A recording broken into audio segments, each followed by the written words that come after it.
పుట్టేటప్పుడు మనం కావాలి, సాకల ఆడపిల్ల కావాలి. తల్లి గర్భంలో నీ బంధువులు కూడా ఉతుతారు.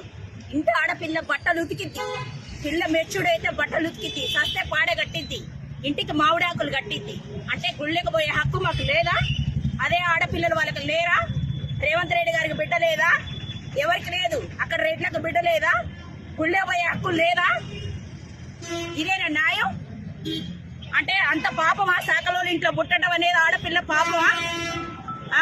సీఎంఎస్ ఉంటుంది అయితే వీఐపీ కళ్ళల్లో పోవడానికి అధికారం ఉంటుందిలే కానీ సాకలోళ్ళకు ఉండదా? ఇదేనా పరిపాలన? మనంతా భారతీయ బిడ్డలం అంటారు. ఇదేనా భారతీయ బిడ్డలం అందరం అనేది? క్యాస్ట్ అనేదే లేదంటారు. ఇదేనా? ఎక్కడ? ఇదేనా న్యాయం? ఎవరైనా చచ్చిపోతే కన్న చుట్టాలు కూడా రారు, నిలబడి చూస్తారు. మేము పోయి చెట్లు కొట్టకొచ్చి కుండలో నీళ్లు కాగబెట్టి సచ్చినోడికి స్నానం చేపించి ఇదేనా? రిటర్న్ తీసుకొని పోయి గుళ్ళో పోయినందుకు ఇదేనా పాపం? చంపే హక్కు ఎవరిచ్చిర్రు? తొక్కే హక్కు ఎవరిచ్చిర్రు? ఎవరైనా ఆడబిడ్డలమే.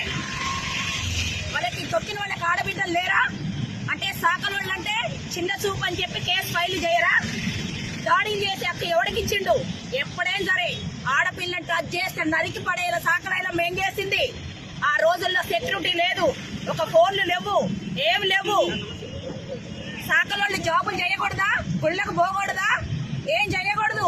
ఎందుకు లేదు అధికారం? ఎవడిచ్చిండు అధికారం? ఒక ఇళ్ల మీద ఓటమైనా ఏదైనా దాడులు ఎవడిచ్చిండు? ఇదేనా మేము ఓట్లు వేసే